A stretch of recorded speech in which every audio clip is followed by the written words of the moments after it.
বইটা বিলীন করে দিয়েছি। বইটা বোতার বসরি সৈয়দ কামরুল হাসান পাপ্পু চান,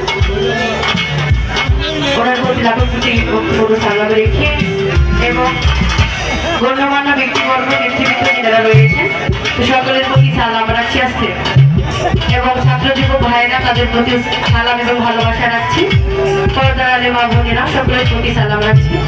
যাই হোক, আমি কথা বাড়াবো না, যেহেতু রাত্রি অনেক বাজে, অনেক শিল্পীবৃন্দ রয়েছেন গান গাইবে।